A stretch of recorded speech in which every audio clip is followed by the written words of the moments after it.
In a remote village nestled deep within a dense forest, a young couple, Emma and Jack, arrived at an old cabin they had rented for a weekend getaway. As they approached the cabin, the trees seemed to close in around them, casting long shadows that danced in the fading light. Despite the eerie atmosphere, Emma and Jack were excited for their adventure. Inside the cabin, the air was musty, and the furniture showed signs of age and neglect. Despite its rustic charm, there was an unsettling aura that permeated the space. Emma tried to shake off the feeling of unease, but Jack couldn't help but notice the strange symbols etched into the walls. As night fell, Emma and Jack decided to take a walk through the surrounding woods. The forest seemed to come alive with strange whispers that echoed through the trees, sending shivers down their spines. Despite their growing unease, they pressed on, drawn deeper into the darkness by an unseen force. As they ventured deeper into the woods, Emma and Jack began to see strange shadows flitting among the trees. The shapes seemed to twist and contort, taking on sinister forms that sent chills down their spines.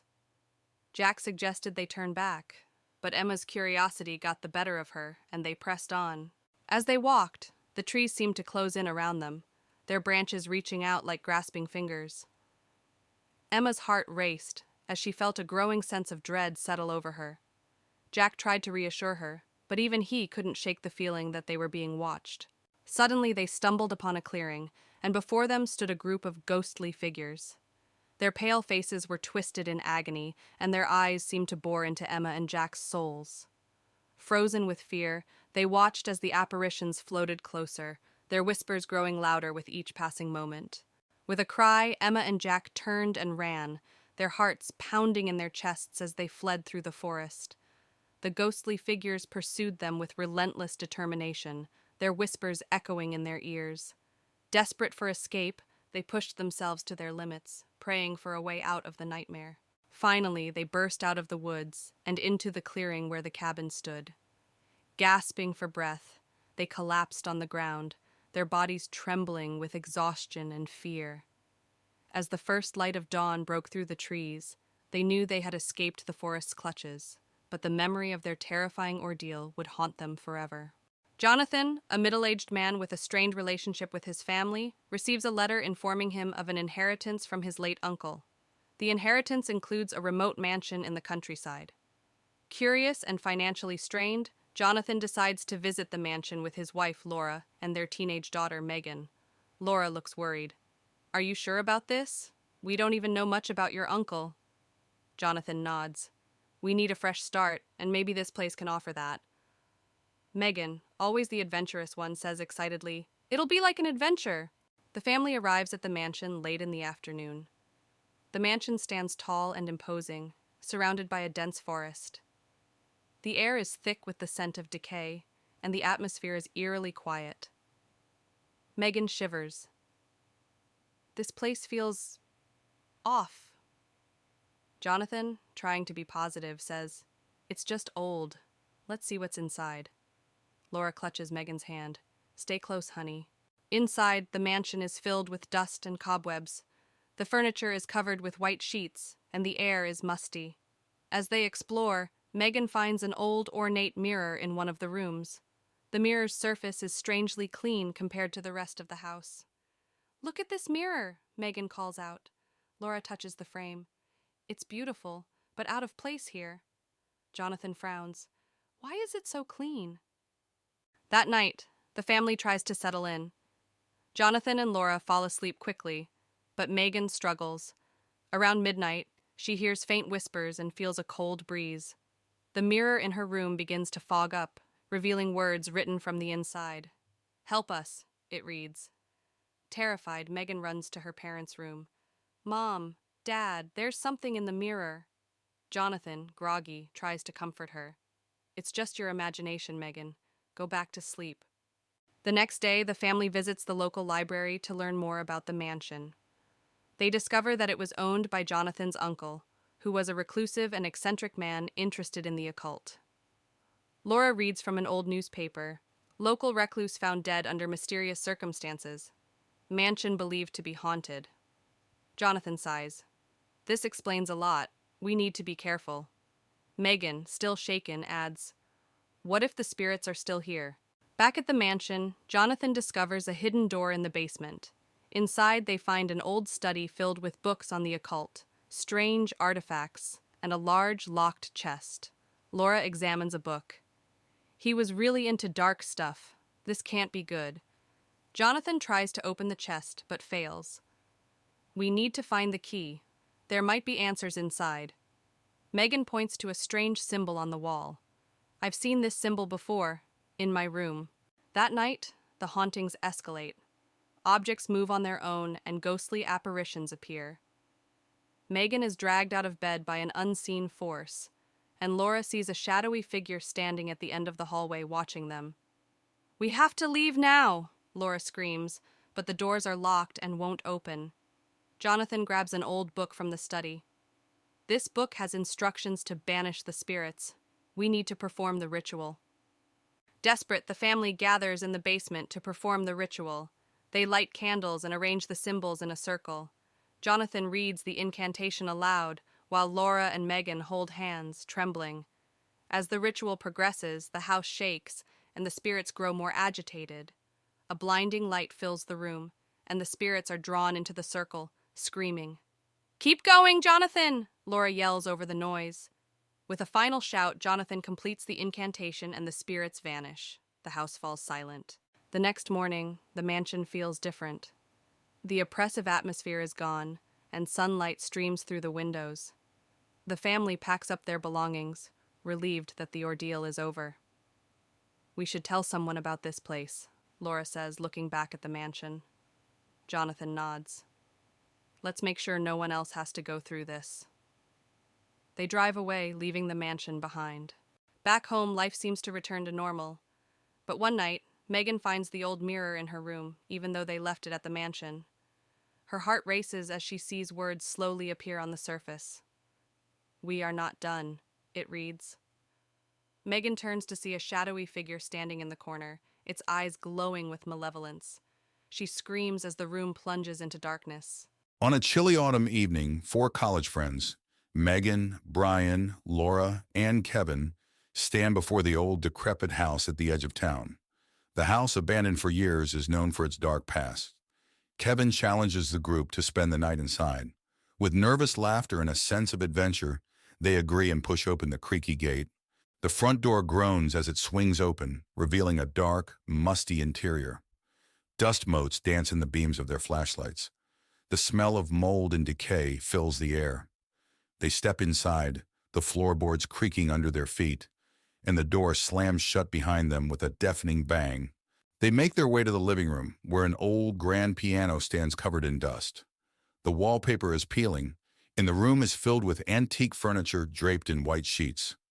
Brian lifts a sheet to reveal a mirror, and they see a fleeting reflection of a shadowy figure behind them. A cold breeze brushes past them, and they hear a whispering sound, faint but unmistakable. Laura shivers and clutches Brian's arm. They decide to explore further, moving cautiously towards the source of the whispering. In the kitchen, they find old, rusted appliances and broken dishes scattered on the floor. The whispering grows louder, and they see a ghostly figure of a woman in tattered clothes standing by the stove. She disappears as quickly as she appeared, leaving them shaken. They discover a door leading to the basement. Kevin suggests going down, but Megan hesitates. The others convince her, and they descend the creaky stairs, their flashlights barely cutting through the darkness. The air grows colder, and an oppressive feeling surrounds them. In the basement, they find an old wooden table with strange symbols carved into it. A low growling noise fills the room, and they see glowing eyes staring at them from the shadows. Panic sets in, and they scramble back up the stairs, the door slamming shut behind them. Breathless and terrified, they race towards the front door. The house seems to come alive, with doors slamming and ghostly wails echoing through the halls. They struggle to open the front door, finally bursting out into the cool night air. The house falls silent behind them. Outside, they collapse onto the grass, catching their breath. The house looms dark and silent behind them. They vow never to return, each one haunted by the memories of what they saw and heard. The night air is cold, but they feel a sense of relief and safety. Back in their dorms, the friends try to return to normal life. But each night, they are haunted by nightmares of the ghostly woman and the glowing eyes in the basement. The whispers still echo in their minds, reminding them that some horrors can never be forgotten. In a secluded forest, shrouded in mist, lies an ancient mansion rumored to be haunted. A group of friends, Emma, Mark, and Sarah, venture into the forest one chilly evening, drawn by the allure of the mansion's dark history. As they approach the mansion, they are greeted by an imposing wrought iron gate, its hinges creaking ominously in the chilly night air.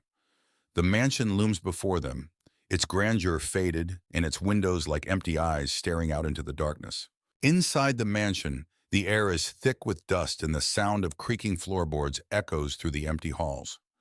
The friends explore room after room, their footsteps muffled by faded carpets and their voices swallowed by the oppressive silence.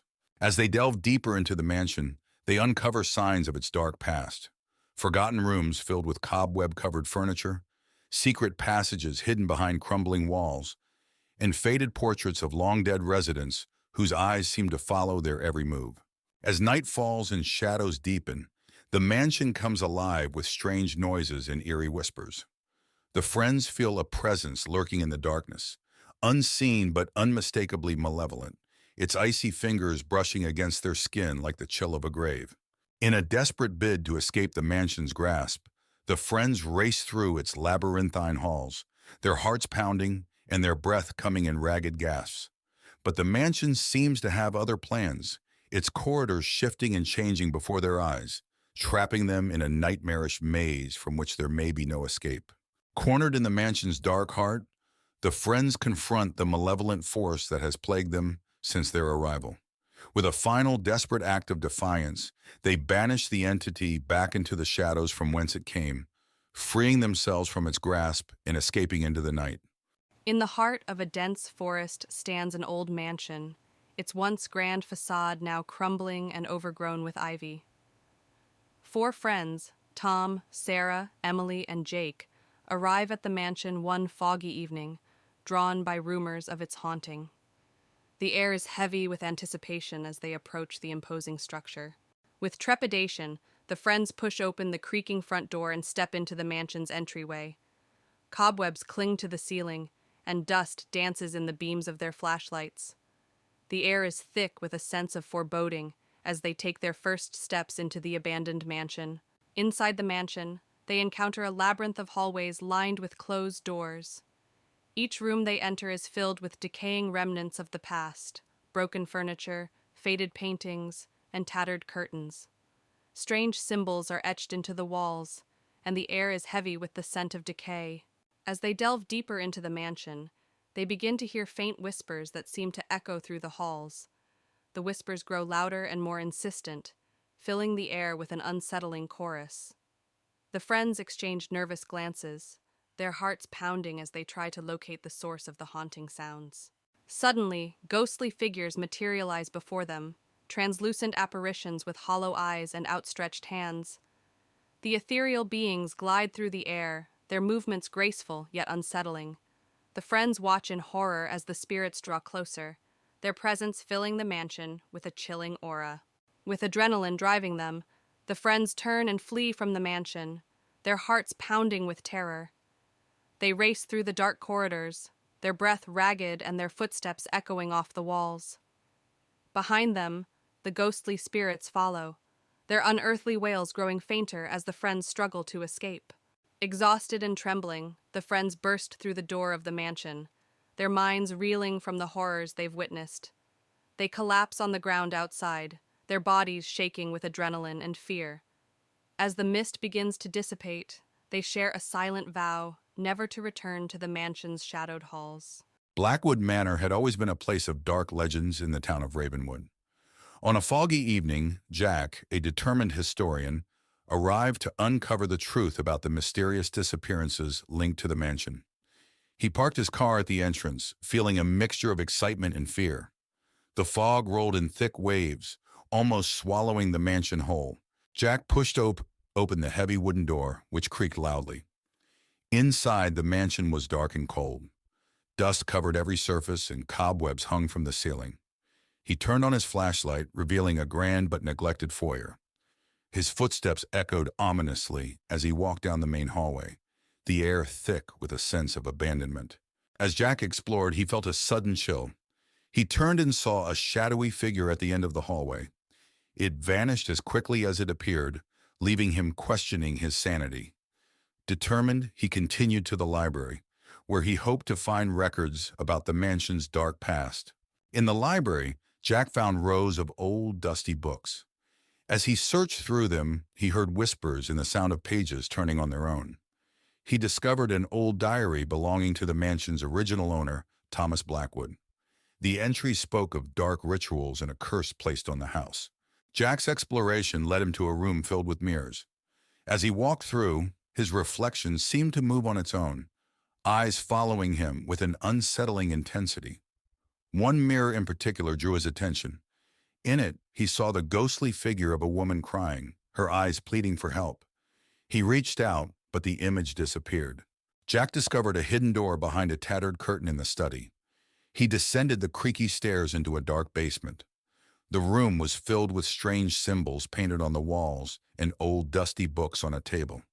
He found a journal detailing dark rituals and a curse placed on the house by its original owner, Thomas Blackwood. As Jack read the journal, the basement grew colder. A ghostly figure of Thomas Blackwood appeared, his face twisted with rage.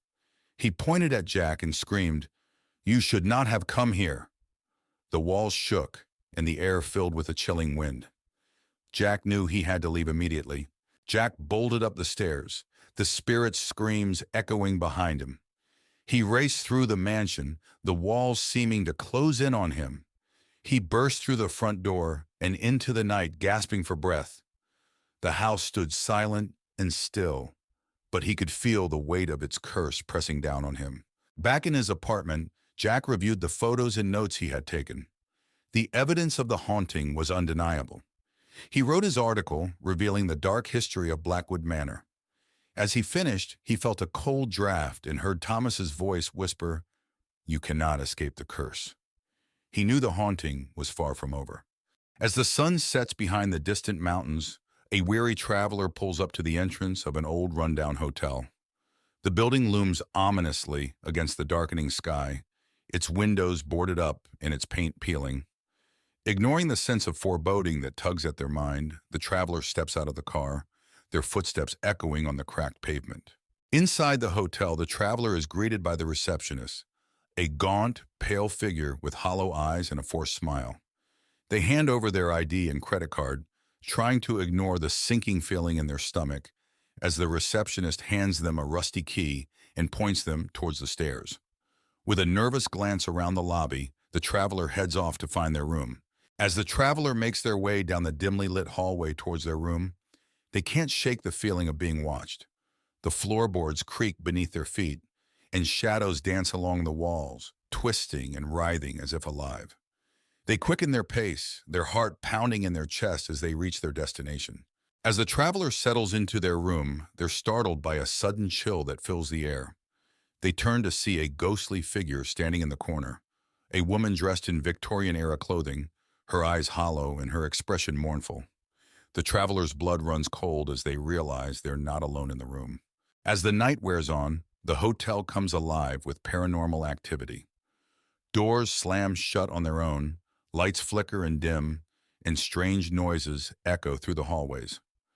The traveler huddles in their room, their heart racing as they listen to the unsettling sounds that fill the air.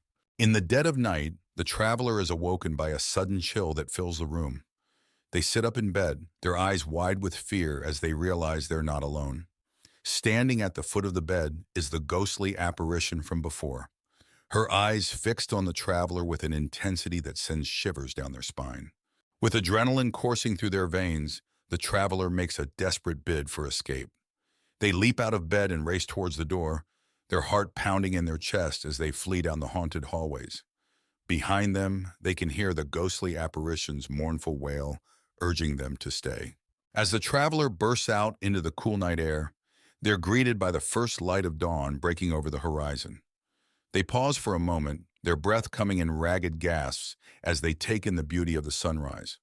With one last glance back at the haunted hotel, they turn and walk away, knowing they'll never forget the terror they experienced within its walls.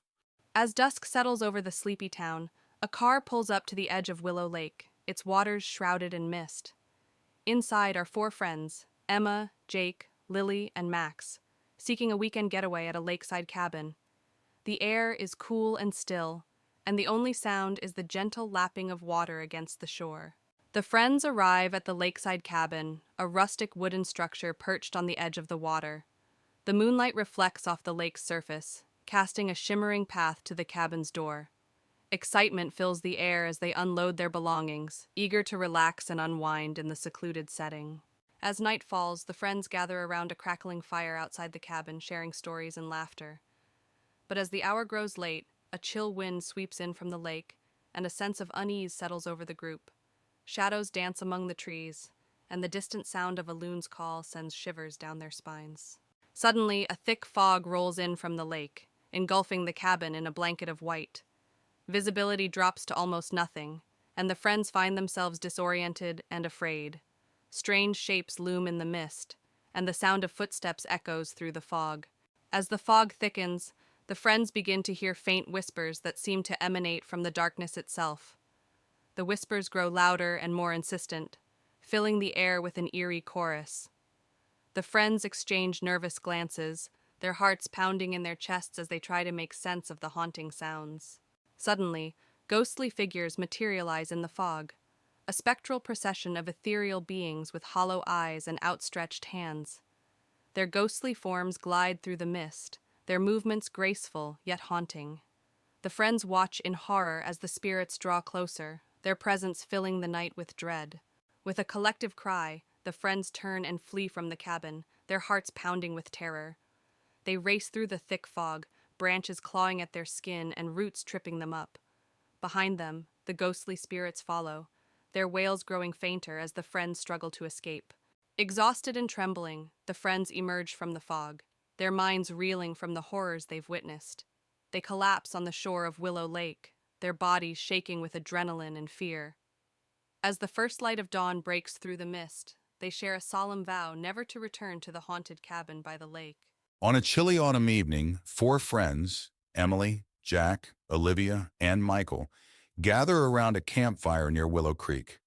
They share ghost stories and dare each other to spend the night at the old abandoned house on the hill. Despite their fear, curiosity wins and they decide to go. The friends arrive at the old house, its silhouette looming against the night sky. The house is in disrepair, with broken windows and ivy creeping up the walls. Jack pushes open the rusty gate, and they walk up the overgrown path to the front door, which creaks loudly as they enter. Inside, the house is dark and cold. Cobwebs hang from the ceiling, and dust covers the furniture. They switch on their flashlights, revealing faded wallpaper and broken picture frames. As they step further inside, the front door slams shut behind them, making them jump. They enter the living room, where an old grand piano sits covered in dust.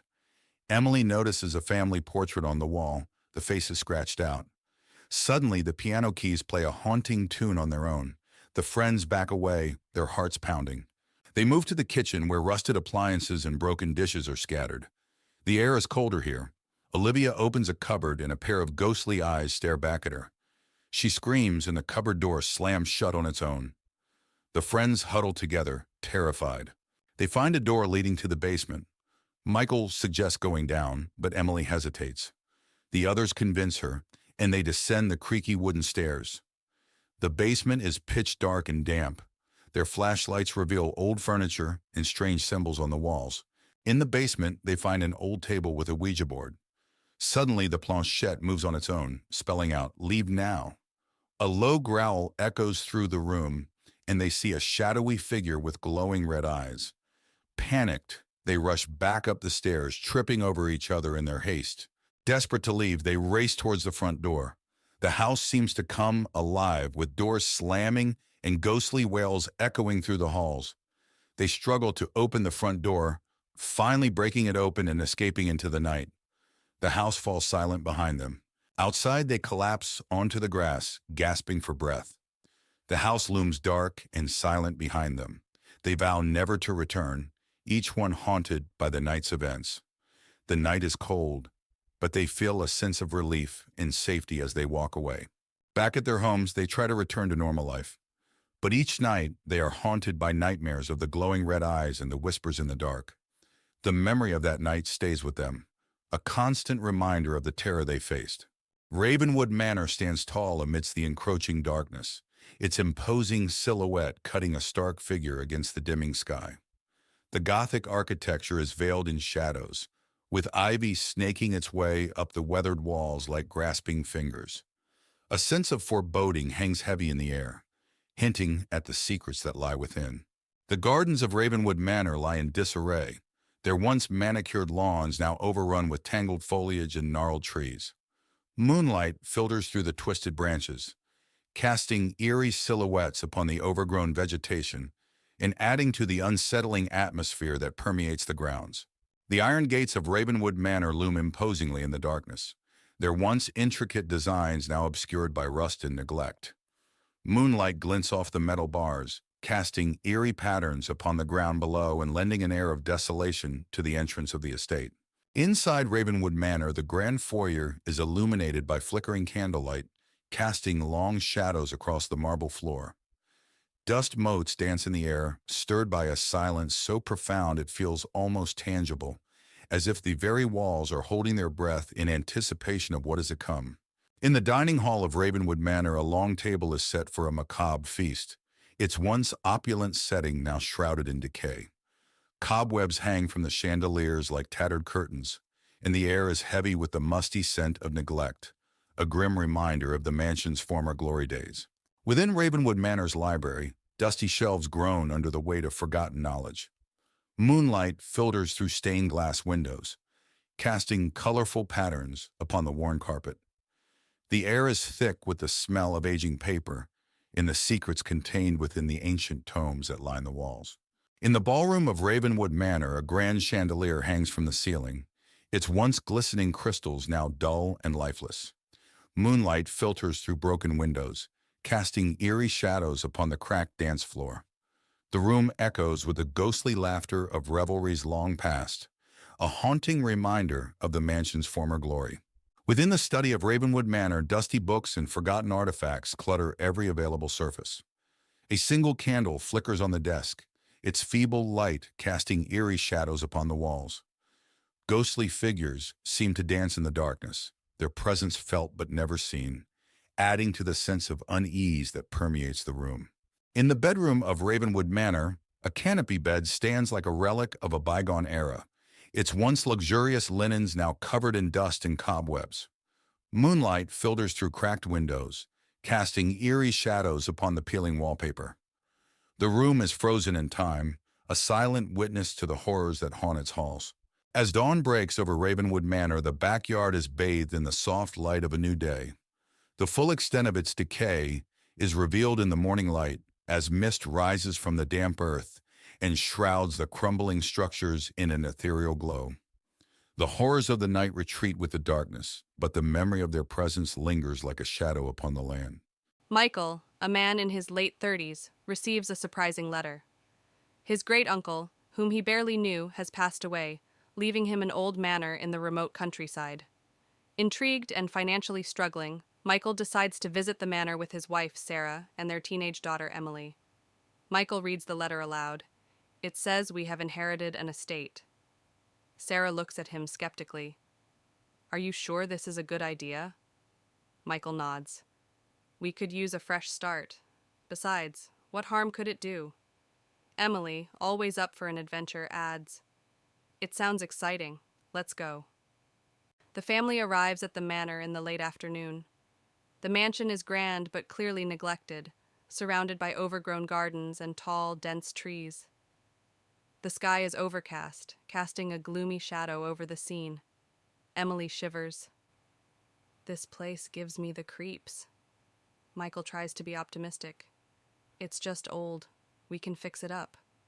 Sarah clutches Emily's hand. Let's stay close and see what's inside. Inside, the manor is filled with dust, cobwebs, and a musty smell. The furniture is covered with white sheets. As they explore, Emily finds an old, ornate mirror in one of the rooms. Unlike the rest of the house, the mirror's surface is strangely clean. "Look at this mirror," Emily calls out. Sarah touches the frame. "It's beautiful, but it feels out of place." Michael frowns. "Why is it so clean?" That night, the family tries to settle in. Michael and Sarah fall asleep quickly, but Emily struggles.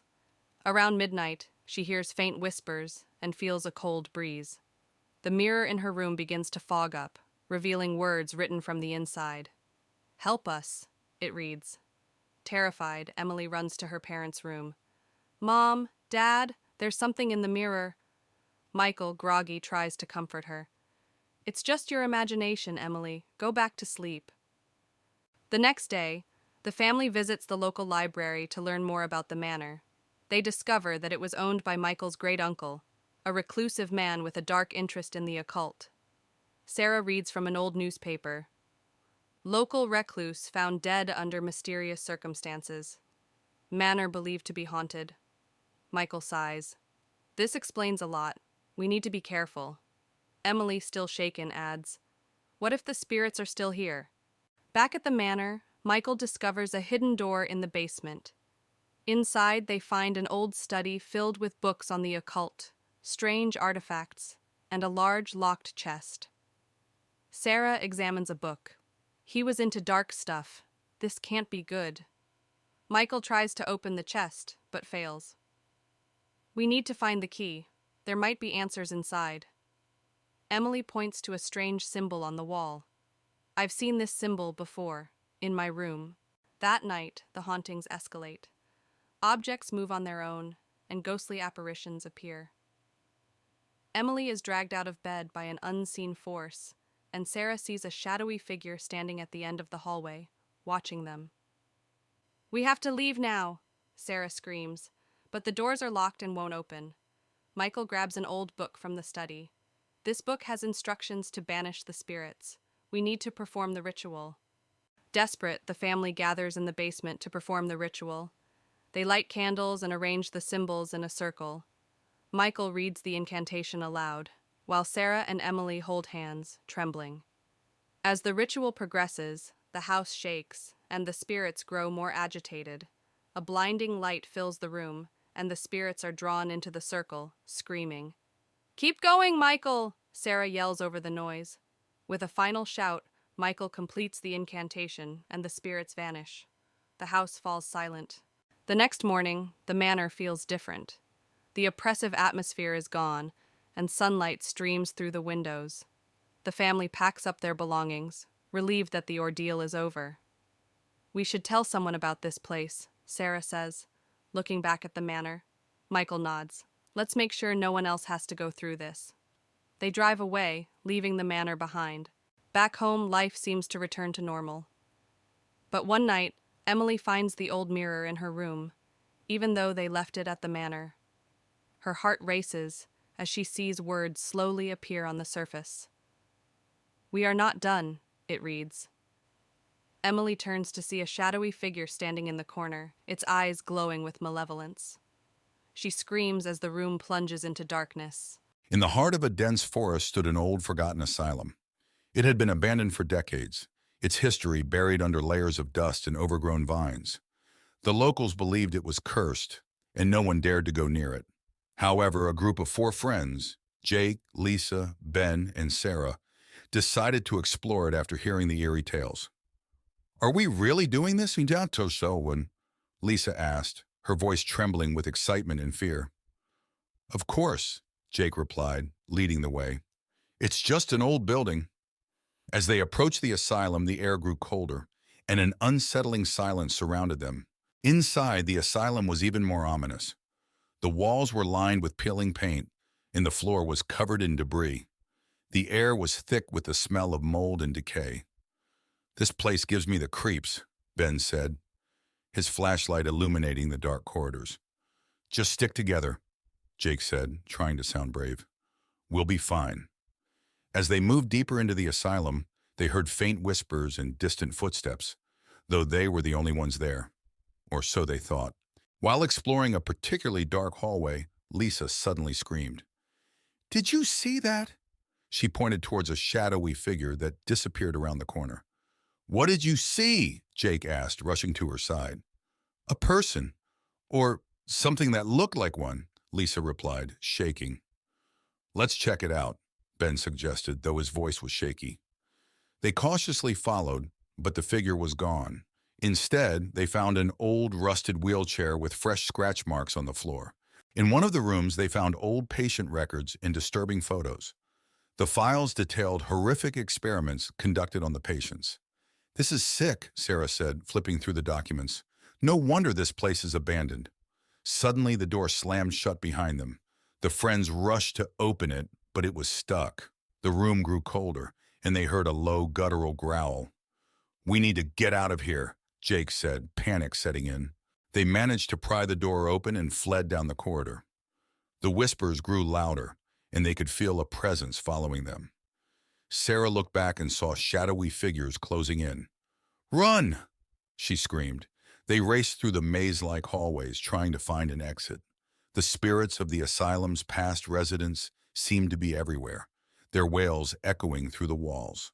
"We're not alone," Ben panted, fear evident in his voice. The group stumbled upon a chapel within the asylum, its stained glass windows cracked but still intact. The room had an eerie calmness, and the spirits seemed to avoid it. "Maybe we can hide here," Lisa suggested, her voice trembling. They barricaded the doors and huddled together, trying to catch their breath. As they sat in the dim light of their flashlights, they noticed a hidden door behind the altar. "Should we check it out?" Jake asked. "We don't have a choice," Ben replied. They opened the hidden door and found a narrow staircase leading down to a secret basement. The air grew colder as they descended. The basement was filled with old medical equipment and cages. "This must be where they conducted their experiments," Sarah whispered. As they explored, they found a large, iron-bound book, filled with incantations and rituals. The book seemed to pulse with a dark energy. "We need to destroy this," Jake said. "It might be the source of the curse." With the book in hand, they returned to the chapel. They decided to perform a ritual to break the curse. As they began chanting from the book, the spirits became more aggressive, banging on the doors and windows. "Keep going," Alex shouted. The room shook, and the spirits' wails grew louder. Just as it seemed the spirits would break through, a blinding light filled the chapel, and the spirits screamed one final time before vanishing.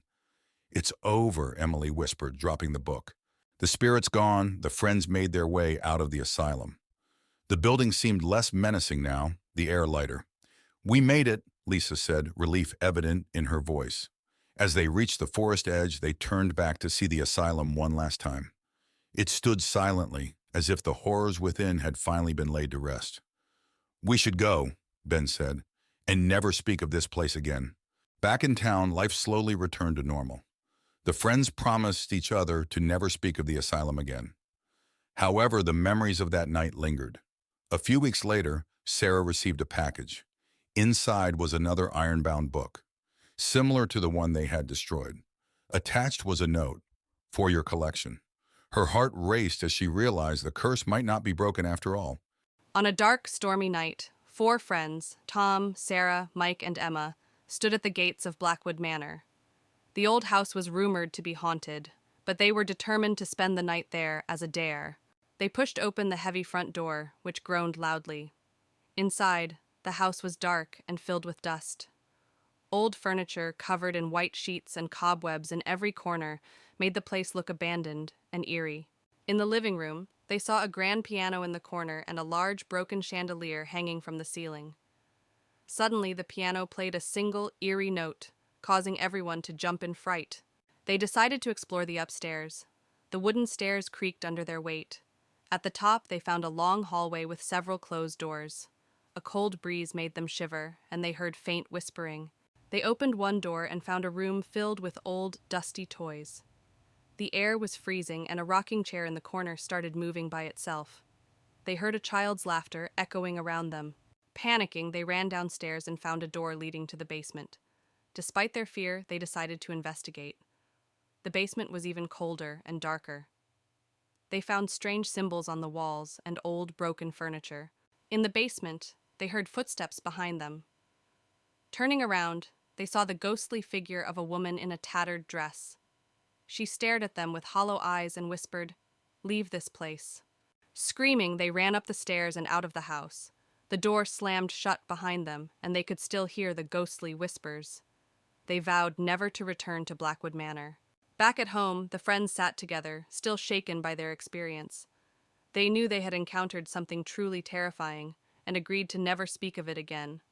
In a secluded village surrounded by dense forests, there was a legend of the Whispering Woods, where the trees whispered secrets and shadows danced in the moonlight. A group of friends, led by Sarah, ventured into the Whispering Woods, drawn by the allure of the mysterious tales. They entered with trepidation, their hearts pounding with excitement and fear. As they delved deeper into the woods, the air grew thick with an unnatural chill, and the trees seemed to whisper secrets in a language unknown. Sarah led the group onward, her determination masking her growing unease. They stumbled upon a small clearing bathed in an ethereal glow, where ghostly figures danced in the moonlight, their laughter echoing eerily through the woods. Sarah hesitated, sensing danger lurking in the shadows. As they tried to leave, the forest seemed to shift around them, trapping them in a nightmarish maze of twisting paths and tangled roots. Panic set in as they realized they were lost in the Whispering Woods. In the heart of the forest, they encountered an ancient guardian, a towering figure cloaked in darkness, its eyes gleaming with malevolence.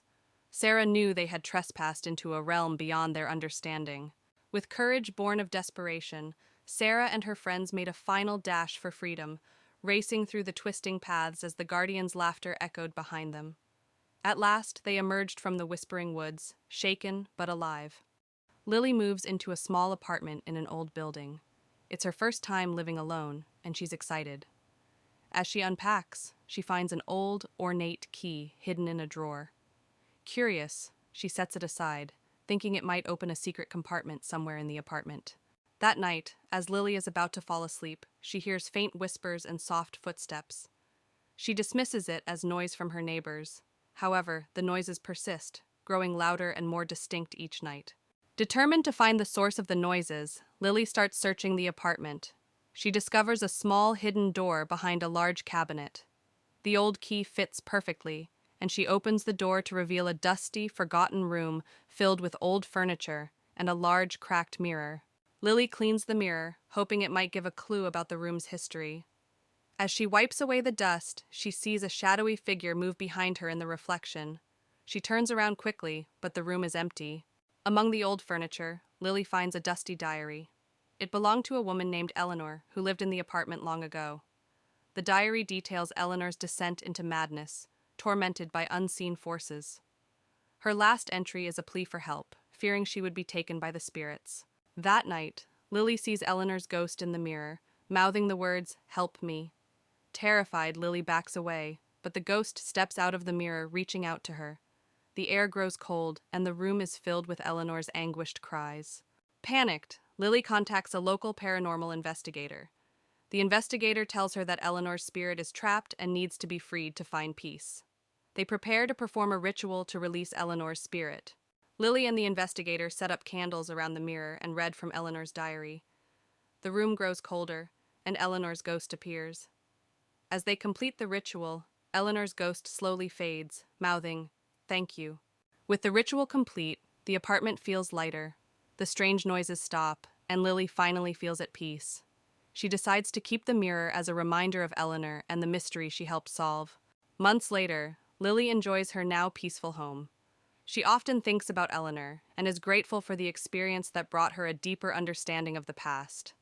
Life returns to normal, but she never forgets the ghostly presence that once haunted her home. Sarah and her husband, David, arrive at Silverwood Manor, an old estate they inherited from Sarah's distant relative. The house is imposing, with tall windows and ivy-covered walls. As they unpack, Sarah finds an old, dusty music box in the attic. Intrigued, she decides to keep it. That night, Sarah is awakened by the soft melody of the music box playing on its own. She also hears faint whispers and footsteps. Frightened, she wakes David, but the sounds stop as soon as he is awake.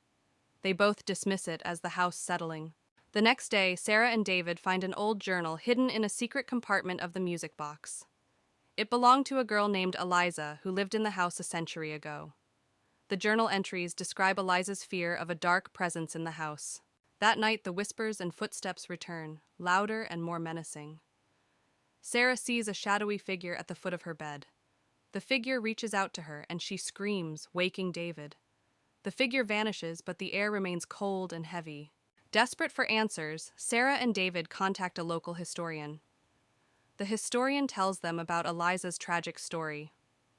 She was believed to have been haunted by a malevolent spirit and disappeared mysteriously. Her body was never found. Following the historian's advice, Sarah and David search the basement and find a hidden door behind some old crates. Inside, they discover a small room with old furniture and a large cracked mirror. The room is freezing, and they feel a strong, oppressive presence. Sarah looks into the mirror and sees Eliza's ghost.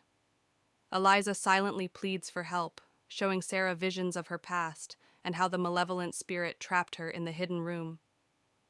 Eliza points to a spot on the floor where her remains are buried. Sarah and David dig at the spot Eliza indicated and find her remains. They perform a simple ritual to lay her spirit to rest. As they finish, Eliza's ghost appears one last time, smiling gratefully before fading away. The air becomes warm and peaceful. With Eliza's spirit at rest, Silverwood Manor feels lighter and more welcoming. The whispers and footsteps stop. Sarah and David decide to stay and restore the manor, feeling a deep connection to its history and to Eliza. On a dark, windy night, 4 friends, Tom, Alice, Sam, and Lucy, stood at the entrance of an old abandoned mansion on Hollow Hill. They were dared to spend the night inside the house, which was rumored to be haunted. They pushed open the heavy front door, which creaked loudly. Inside, the house was dark and filled with dust. Old furniture was covered in white sheets, and cobwebs hung from the ceiling. They entered the living room, where an old dusty couch sat under a large broken window. A grand piano stood in the corner, its keys covered in dust. Suddenly, the piano played a single eerie note, making them jump. They decided to explore upstairs. The wooden stairs creaked with each step.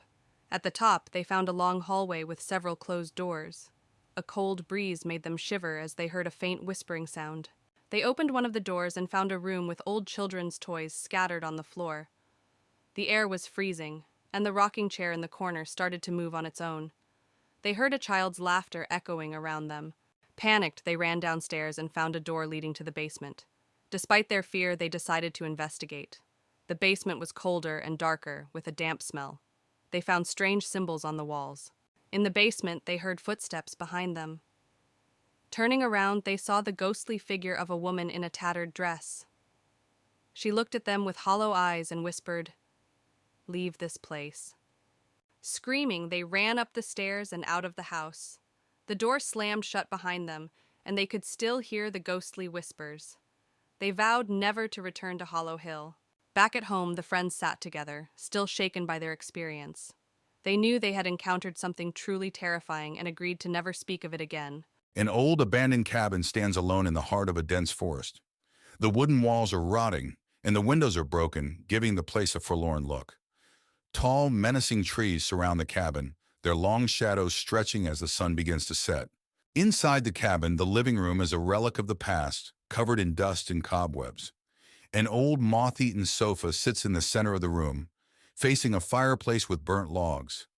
A single lantern flickers, casting eerie shadows on the walls, hinting at the secrets the cabin holds.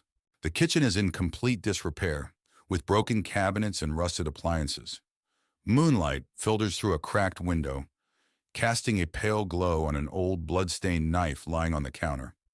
The air is thick with the scent of decay and forgotten memories.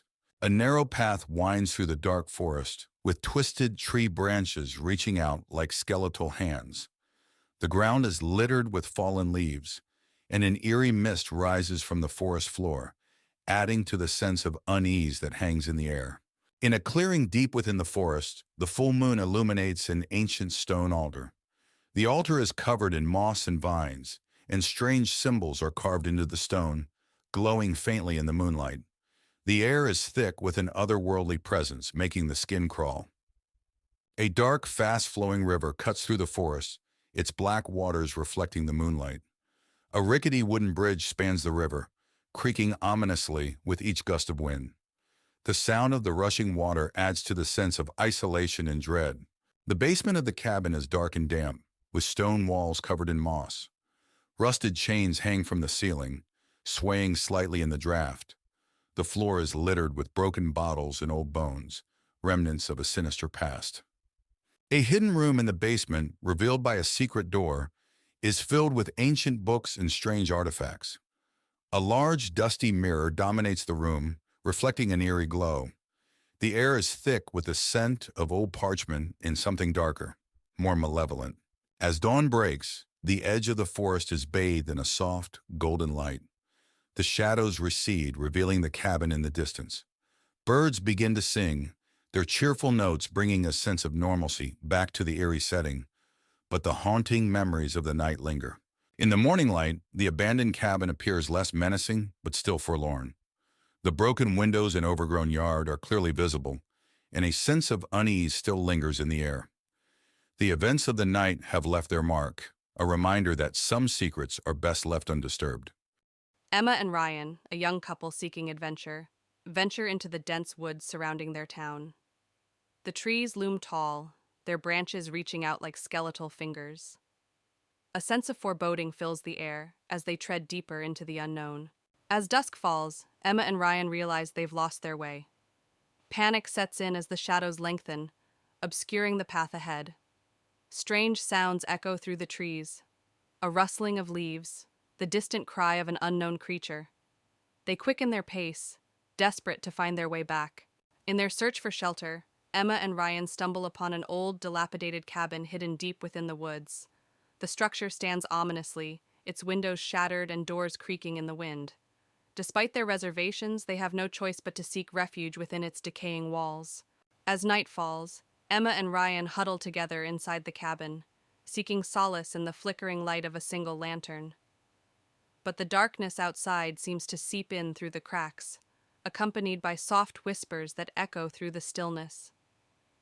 They exchange nervous glances, their fear mounting with each passing moment. As they search the cabin for signs of life, Emma and Ryan stumble upon an old photograph hidden beneath a dusty pile of books. The image depicts a family, a mother, father, and child, smiling happily. But there's something unsettling about their eyes, as if they hold a secret that refuses to be forgotten. As Emma and Ryan try to make sense of the photograph, they're startled by a sudden noise, a scraping sound coming from the attic above. Heart pounding, they cautiously ascend the creaky staircase, their nerves on edge. But what they find waiting for them is beyond their worst nightmares. In the attic, Emma and Ryan come face to face with a malevolent presence, an ethereal figure shrouded in darkness. Its eyes burn with an otherworldly intensity as it reaches out to them, its whispers growing louder with each passing moment. Emma and Ryan know they must confront the entity if they hope to escape the woods alive. With every ounce of courage they possess, Emma and Ryan confront the entity, channeling their fear into strength. As they do, the darkness begins to recede, replaced by a blinding light that fills the attic. With one final push, they break free from its grasp and flee into the night, leaving the haunted cabin behind them. As dawn breaks over the horizon, Emma and Ryan emerge from the woods, battered but alive. They exchange a weary smile, grateful to have survived the horrors of the whispering woods. Though they may never forget the darkness that lurks within, they know that they've emerged stronger for having faced it together. On a cold, windy night, 4 friends, Anna, Tom, Lisa, and Mark, stand before the crumbling mansion on the outskirts of town. The mansion, long abandoned, is rumored to be haunted. Tom dares the group to spend the night inside. With nervous laughter, they agree, pushing open the rusted gate. The front door creaks loudly as they step inside. The air is thick with dust and the scent of decay. Cobwebs hang from the ceiling, and old broken furniture is strewn about. They switch on their flashlights, illuminating the dark, gloomy hallway. They enter the living room, where a grand fireplace sits cold and empty. Faded portraits of stern-faced ancestors line the walls. Lisa notices a portrait with eyes that seem to follow them. She shivers but dismisses it as her imagination. A sudden thud echoes through the house. They freeze, listening.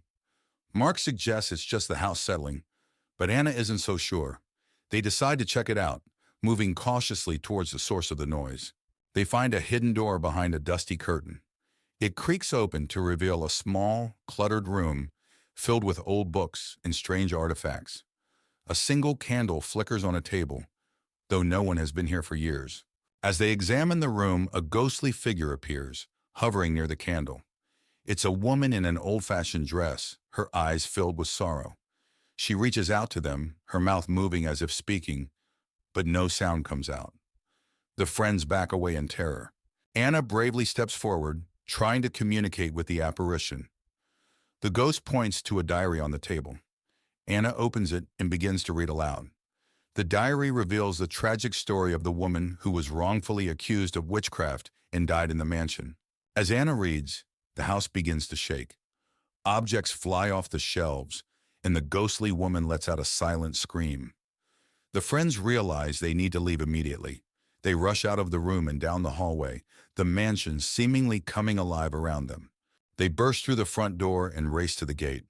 The mansion's windows rattle violently, and ghostly faces press against the glass. They don't stop until they are far away, the mansion still visible in the distance, now eerily silent. Back in the safety of their homes, the friends try to forget the night's events. But each night, they are haunted by the image of the ghostly woman and the sounds of the mansion. They realize the past isn't easily forgotten, and some echoes never fade. Asterisk. It was a dark and stormy night. Sarah and her friends, Mike and Lucy, decided to take a shortcut through the old haunted woods to get home faster. They had heard the stories about the woods, but they didn't believe in ghosts. Asterisk, asterisk. As they entered the woods, the wind howled through the trees, and shadows danced in the dim light of their flashlights.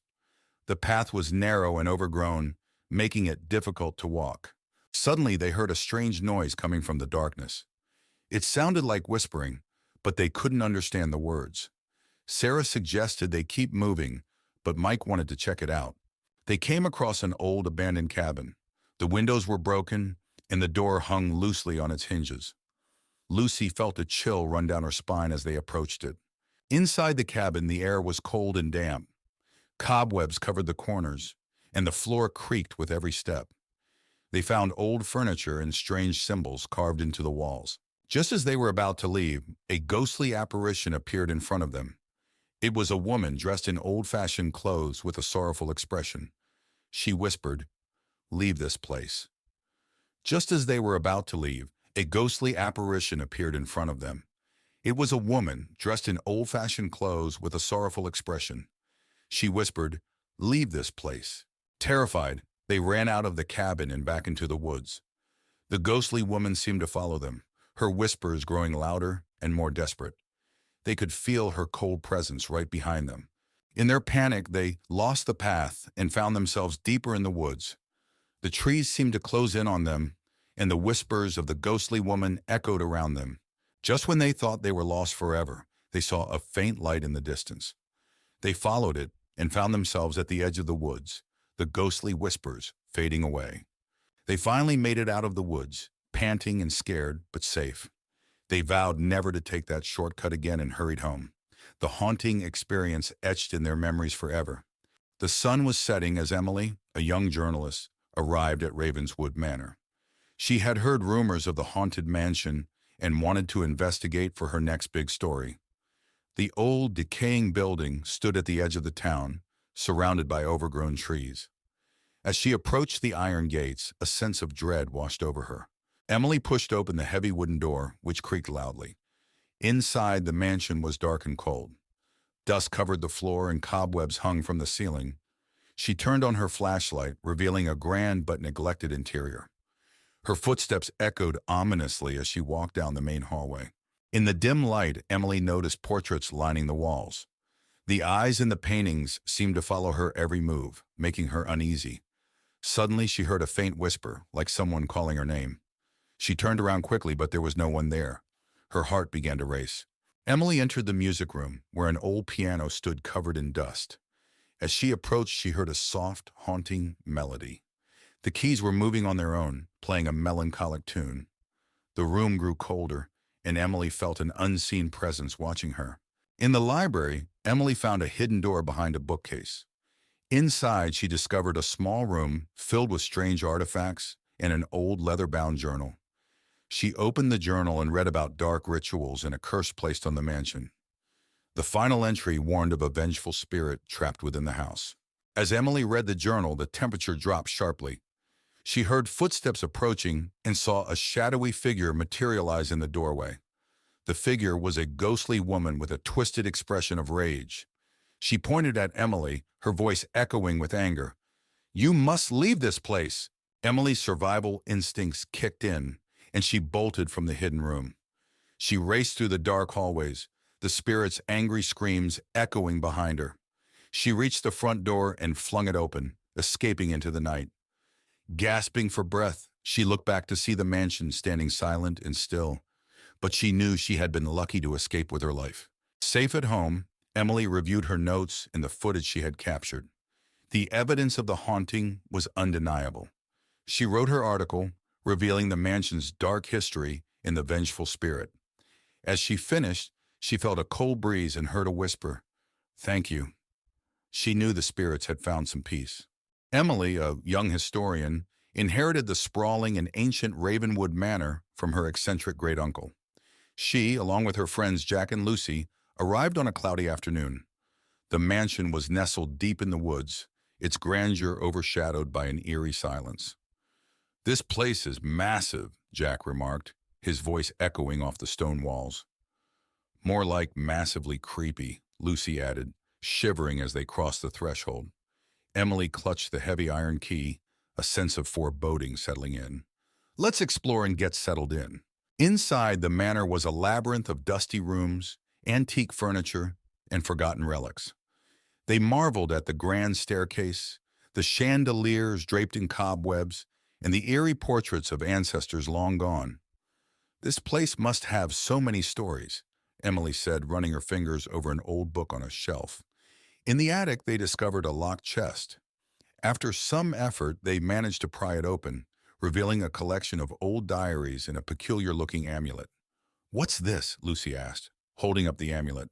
It glowed faintly in the dim light. That night, they settled into their rooms. The manor was deathly silent, save for the occasional creak of the wooden beams. Emily couldn't shake the feeling of being watched. As she drifted off to sleep, she was jolted awake by the sound of whispering voices. She sat up, heart pounding, and saw a shadow move across her room. "Who's there?" she called out, her voice trembling. The whispering ceased and the room fell silent once more. Emily lay back down, but sleep eluded her. The next day, Emily and her friends decided to delve into the diaries they found in the attic. The journals belonged to various members of the Ravenwood family, detailing strange occurrences and ghostly sightings over the centuries. "Listen to this," Emily said, reading aloud. "Great-Uncle Henry wrote about a family curse and mentions the amulet. It's supposed to protect the bearer from evil spirits." Jack frowned. "That explains the creepy vibes we've been getting." They continued reading, piecing together the dark history of the Ravenwood family and their connection to the supernatural. While exploring the basement, they found a hidden door behind a stack of old crates. The air was thick with a musty odor as they ventured inside, discovering an old ritual chamber filled with strange symbols and artifacts. "This must be where they conducted their rituals," Jack said, examining the symbols etched into the walls. Emily found a dusty book on a pedestal. "It's a book of spells and rituals. This might help us understand what's going on." As they examined the room, they heard a low growl emanating from the darkness. That night, the manor was alive with supernatural activity. Doors slammed, lights flickered, and ghostly apparitions roamed the hallways. The friends huddled together in the living room, fear gripping them. "We need to get out of here," Lucy said, her voice shaking. But as they tried to leave, the front door wouldn't budge. It was as if the house itself was trapping them inside. "We're stuck," Jack said, panic in his eyes. "What do we do now?" Emily clutched the amulet. "We have to find a way to break the curse." In the library, Emily found the banishment ritual in the book they discovered.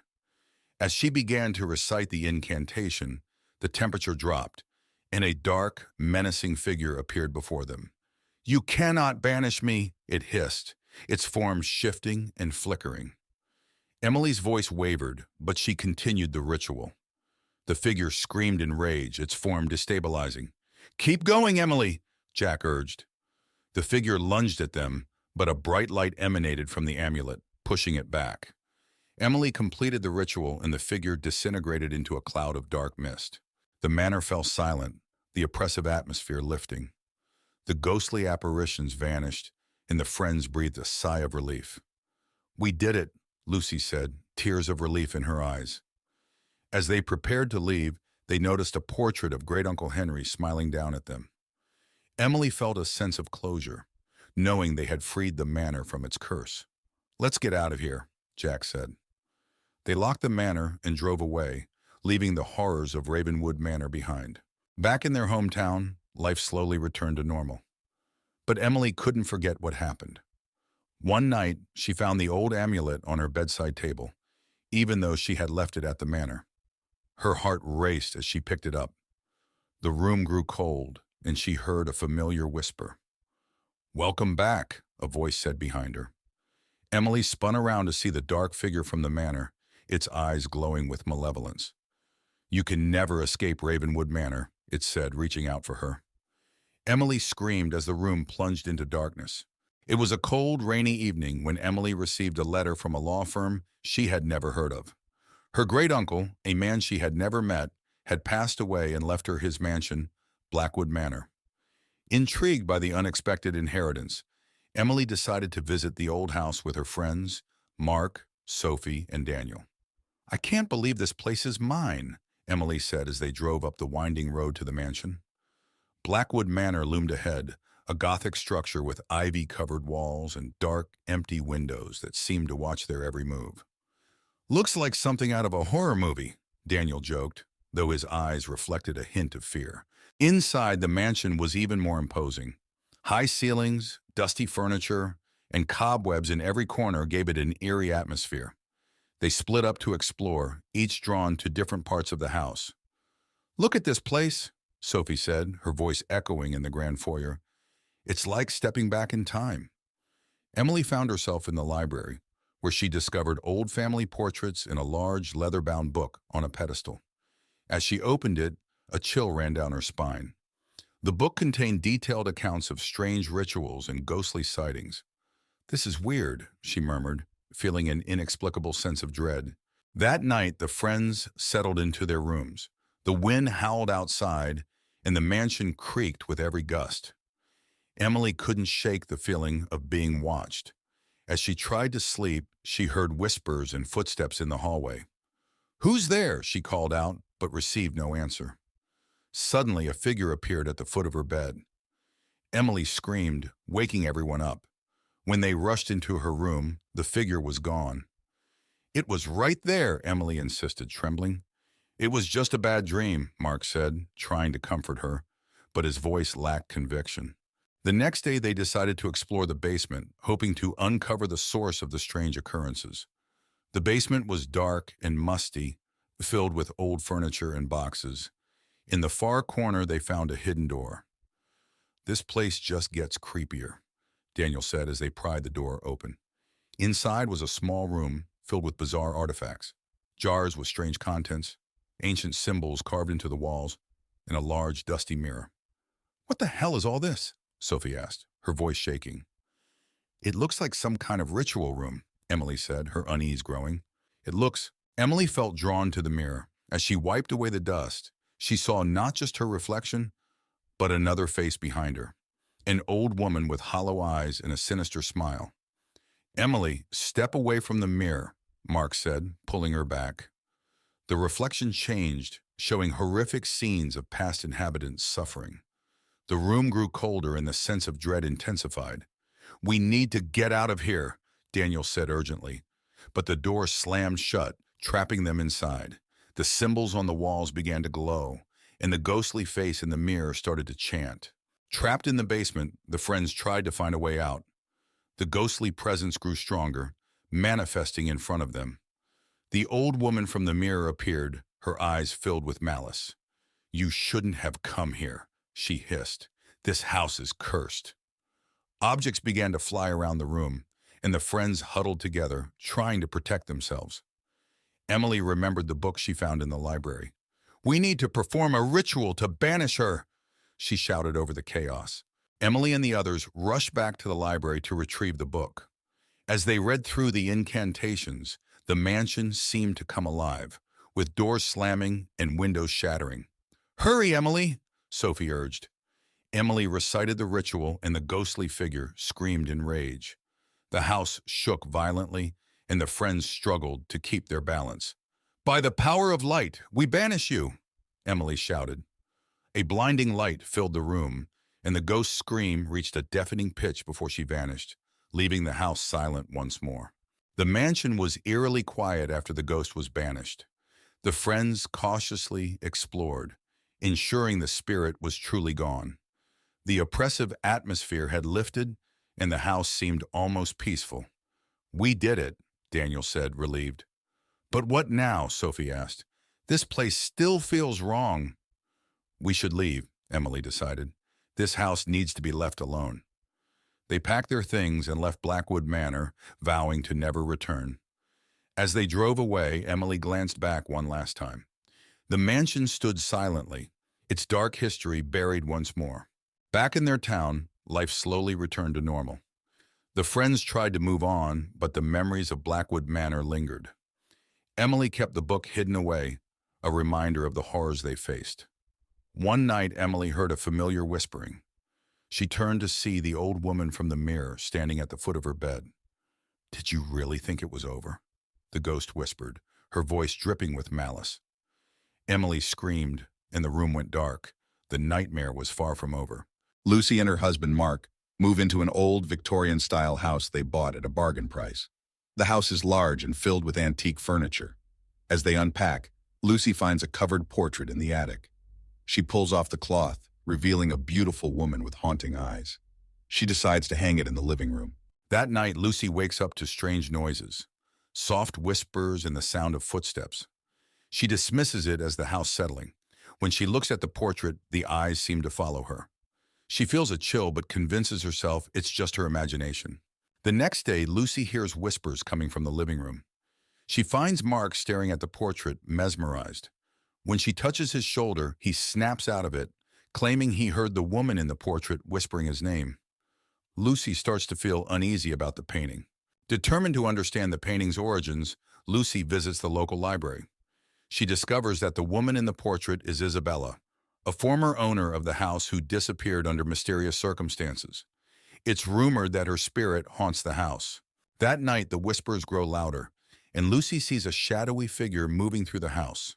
The air grows cold, and the portrait seems to come alive, the woman's expression changing to one of anger. Lucy feels a strong, malevolent presence. Lucy and Mark contact a paranormal investigator. The investigator explains that Isabella's spirit is trapped and angry. He suggests they find something that belonged to Isabella and use it to perform a ritual to release her spirit. Lucy searches the attic and finds an old diary belonging to Isabella. The diary details her life and the love she lost. It also mentions a locket that she cherished. Lucy finds the locket hidden in a secret compartment in the attic. Lucy and Mark, guided by the paranormal investigator, perform the ritual using the locket. As they chant, the house shakes, and Isabella's ghostly figure appears. She looks sad, but grateful. She reaches out, touches the locket, and then fades away. The air becomes warm and peaceful. With Isabella's spirit at rest, the house feels lighter and more welcoming. The whispers and footsteps stop. Lucy and Mark decide to stay and cherish the history of the house. They hang the locket in a special place to remember Isabella. Months later, Lucy and Mark enjoy their peaceful home. They often think about Isabella and the extraordinary events that brought them closer together. The house is no longer haunted, but the memories of the past live on in a peaceful way. Emma, a young writer in her late 20s, inherits Blackwood Manor from her estranged grandmother. The manor is located on the outskirts of a small town surrounded by dense, dark woods. Emma decides to move in, hoping the isolation will inspire her writing. As she arrives, she feels an eerie chill. The mansion, with its tall spires and ivy-covered walls, seems to loom over her ominously. Despite her unease, Emma is determined to make this her new home. On her first night, Emma struggles to sleep.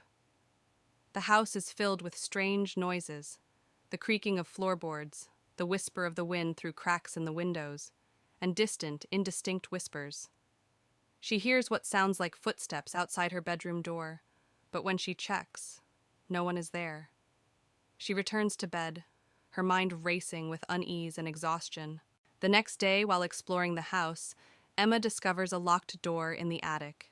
Curious, she searches the house and finds an old, rusty key hidden in a drawer. She uses the key to unlock the door and finds a small